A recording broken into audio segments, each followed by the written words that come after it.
Up next on Line TV, we have Christian Acevedo with weather, Tristan Sieber with sports, Hannah and Addie with the First Ladies, and us, Eduardo Moncia, and Ashley Coker. All that and more. And Line TV starts now.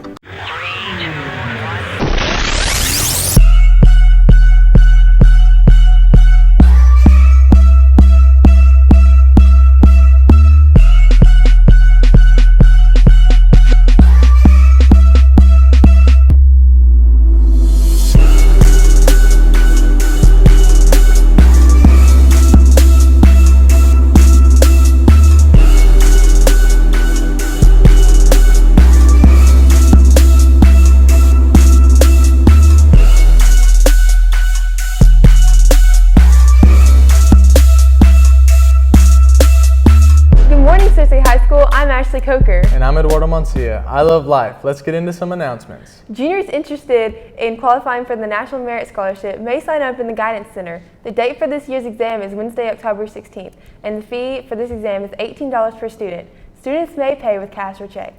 Searcy High School will administer the Armed Service Vocational Aptitude Battery ASVAB on November 5th. Interested students can sign up in the Guidance Center no later than October 31st. If you have not received your second meningitis shot at the age of 16, you will be dropped on October 1st.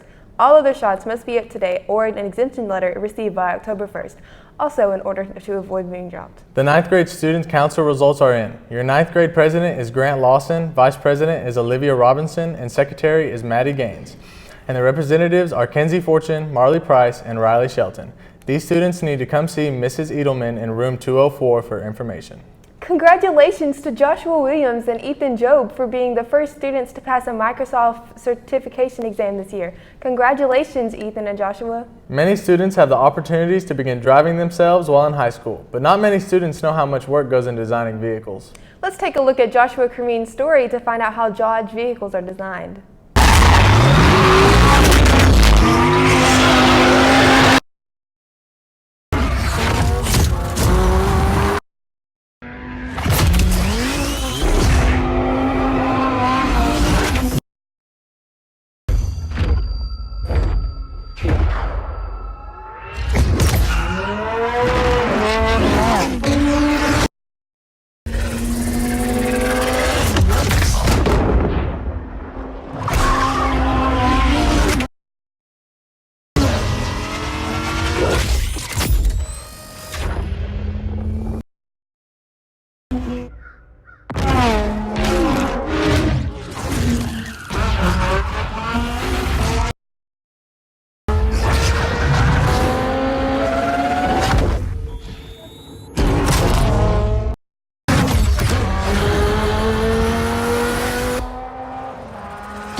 There's a lot of vehicles in this world, and most people think those vehicles are just used to get to point A to point B. And a lot of the times, they're just used for that as well, but there are also people that have passions for these cars. It's whether driving them, racing them, or drawing them. I got an inside look with a big company artist, what it takes to get to that point. It was, and it still is surreal to be able to say that, you know, I worked on the Viper and the Dodge Demon, you know, the kind of two of some of the most iconic cars that have ever come out of our car company. It's a pretty cool thing for me to have been on that team. You know, being a car person and knowing the significance of those cars, it's, you know, I'm really proud of it, and it's something that, you know, I've tried to collect a lot of, you know, personal, you know, memorabilia, if you will, over the years through working on them, and when we launched the car, just to you know, always try and remind myself of how much fun that was. Over Mark's career, he got to work with and work on the several famous vehicles that are iconic to the Dodge company. Most, in fact, the Dodge Viper, which was discontinued, but is still a very big icon to the car community. You know, I was fortunate enough that I had a father who was a car designer, so I grew up exposed to, you know, that field, if you will. But I always liked to draw cars, and and draw in general. There was a high school design course or a competition that I entered and won that kind of gave me the confidence to, pursue the field of automotive design. My freshman year of college, there were 70 of us that wanted to be car designers, but we graduated with 12. So every year they would weed it down. And truthfully, there's more professional football players than there are automotive designers. So hence the competition, and it's a really great job though to be able to get paid and draw cars. Not only has he been working with these bigger companies, he never forgets where he came from to get to where he is now. After a long road of success through high school and college, of fix and error, he never let anything push him down for his road of success set in mind. Engineering, and I'll never forget, I had a high school guidance counselor who told me that I didn't have the math grades to be a car designer because that's an engineer. So it was good that I had a father that knew about the artistic side of automotive design that could lead me, point me in that direction. Although there are just more than people that just make these cars, there are people that design these cars as well to make the name for the company or to make it iconic. Well, Cersei, that's all I have for you guys today. Hope you guys enjoyed. I'm Joshua Cremines. Till next time, Cersei. Thanks, Joshua, for that insight on designing Dodge vehicles. In local news, Oaklawn Racing Casino Resort in Hot Springs is raising the minimum wage for its nearly 1,000 employees. The racetrack and casino said Monday that it would increase the minimum wage for non-tipped employees from $9.25 to $13 per hour, starting at the end of September. Tipped employees will see their minimum wage increase from $2.76 per hour to $6 per hour. Oaklawn says the change affects about 970 full-time, part-time, and seasonal employees.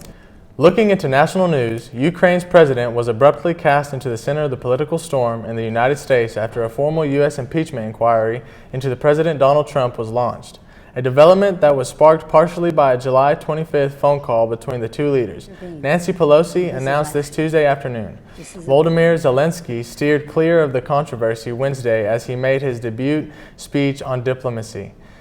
Biggest stage, the UN General Assembly focused instead on the horrors of the war on his country's ongoing conflict with Russia. Earth is in more hot water than ever before, and so are we. An expert United Nations climate panel warned in a grim new report Wednesday. Sea levels are rising at an ever faster rate as ice and snow shrink, and oceans are getting more acidic and losing oxygen.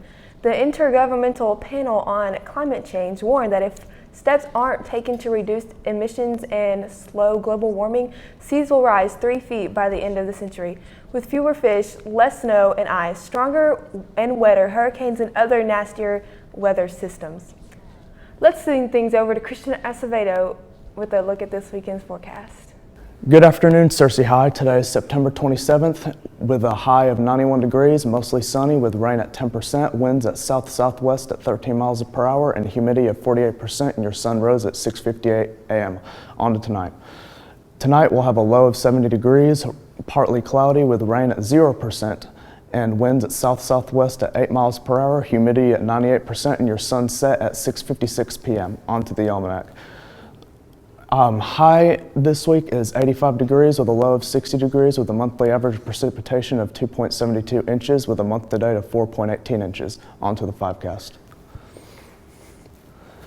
Saturday is partly cloudy with 88 degrees high and 71 degree low at 20% chance of rain. And Sunday is partly cloudy with a 91 degree high and a 70 degree low with a 10% chance of rain. Monday is mostly sunny with a 93 degree high and a 70 degree low and a 0% chance of rain. Tuesday is mostly sunny with a high of 94, a low of 70, and a 0% chance of rain. And Wednesday will be partly cloudy with a high of 94, a low of 69, and a 0% chance of rain. So this week's going to be mostly cloudy. Sounds good to me. Gives me a chance to get out of the sun. Now on to our lunch. Breaded steak fingers, teriyaki chicken, Asian-style rice, egg roll, chicken and vegetables mashed with potatoes, cream gravy broccoli with cheese, and dragon punch and Texas toast, golden delicious apples with milk variety, and a fruit cocktail. Make sure to go to our lunch ladies and give them a fist bump for the hard work they put into making our lunches. They sure do a wonderful job. Homecoming is coming up, which means it's finally time for Spirit Week. Let's take a look at this year's themes. Monday, September 30th, is Class Color Day. Freshmen wear gray, sophomores wear white, and juniors wear black, and seniors wear red. Tuesday, October 1st is Pop Culture Day. Dress as your favorite popular character, book, TV, movie, meme, and etc. Wednesday, October 2nd is Gone Fishing Day. Dress in your best country attire, fishing, hunting, and farm gear. Thursday, October 3rd is Babies versus Old Folks Day. Freshmen and sophomores dress like babies versus kids, and juniors and seniors dress as senior citizens. Friday, October 4th is Fancy Friday. Dress in your best. Remember, all the SHS dress code rules still apply. The only exceptions that will be allowed are hats or caps as clear as part of an appropriate Spirit Week costume. Teachers may request that they be removed in classrooms if they are a distraction. We would like to give a big congratulations to the homecoming court. The sophomore maid is Chandler Meadows, the junior maid is Kelsey Odom, the senior maid is Harley Navok, the maid of honor is Emma Duncan, and the queen is Jessica Rose. We would also like to congratulate all of the homecoming sweethearts. These sweethearts are elected by each of their respective clubs. Once the sweethearts is elected, they have the responsibility of choosing their escort. That must be exciting. We can't wait to see them at homecoming. Next, we have Season 2 of Trending Topics, but with a twist. It's time to meet your first ladies. Wait, you're telling me we get to meet the first ladies? No, silly. We're talking about Hannah and Addie.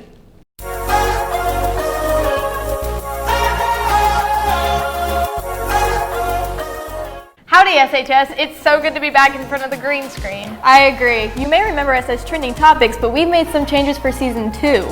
Yeah, after losing our brand, we decided to revamp to make our segment a little more, well, entertaining. And with that, we welcome you to our first episode of First Ladies. Since you mentioned changes, Hannah, a lot of changes have occurred around SHS since we last left. The biggest of these would have to be Mr. Snow's surprising retirement. For those of you who never had the privilege of meeting the revered English teacher, Mr. Snow, you should know about his love of traveling. Yeah, he always asked students to bring him postcards when they took trips, and he'd display them all over his classroom. So when he retired to travel the country and love on his grandkids, we decided to request the same of him. I'll go ahead and ask the question. Where in the world is Mr. Snow? Hello, all my peeps back at Searcy High School. Guess where I am? You're right. Old Faithful, Yellowstone National Park, Wyoming, northwest corner. It's September the 22nd, 2019, and I'm coming to you on a very chilly day. Hoping everybody there in Searcy is nice and cool, but anyway, here we are on our snow retirement vacation. This week, the Snows have been traveling Yellowstone National Park, waiting for Old Faithful to erupt. Of course, they've made a few pit stops along the way, like this pizza parlor in Jackson Hole, Wyoming. And just a casual visit with Mark Twain. Thanks for sharing with us, Mr. Snow. We'll be checking in with you again soon. While brainstorming how we were going to restructure our show, we came up with an idea that we hold near and dear to our hearts. Some of you may know that most of what you see on Line TV is scripted, but we want to take a few seconds to get real with our viewers. So we created Unscripted. For this section, we put a few national and local trending topics in a bowl to draw one out. After we draw, we'll each share our input on the topic for a couple of seconds. Do you want to do the honors? Of course. Climate strike. Well, we don't really know anything about that, so we're going to draw again. Area 51. So what do you know about Area 51, Hannah? Well, I think someone died trying to invade. I didn't know that people actually showed up for it. That surprises me a little bit. I did see a news clip. Have you seen the conspiracy theory that it was supposed to be on the 21st and not the 20th? I thought it was supposed to be on the 21st. I didn't know it it happened was on September 20th. Oh, I did see a news clip of like a kid in Nerado running behind a news anchor. I hope nothing bad happened to him. Yeah. Our next topic of discussion is math. Well, sort of. We've all failed one of Mr. Mays' classes at one point. And if you haven't, you're superhuman. Mr. Mays is one of the smartest people we have ever met. For sure. He has a lot of knowledge in his head, so it kind of makes you wonder, what's going on with Mr. Mays? What's up, Mr. Mays? Oh, not a whole lot. Just got back from the Himalayas. You know, I've been that new extreme sport, Himalaya shark wrestling. See, there's my latest victory pose there. I had to make a little sushi when I got back, but it was all good. That's awesome. A huge thank you to Mr. Mays for giving us a glimpse at a day in his life. That's all we have for you today. Be sure to tune into our segment every other Friday to find out where Mr. Snow is, What we're talking about on Unscripted, what's going on with Mr. Mays, and any other silly ideas we have. We hope you enjoyed our first episode of First Ladies. See you later, SHS. They sure are a balls of plasm. Let's send things over to Tristan Siebert to find out what happens with the world of sports.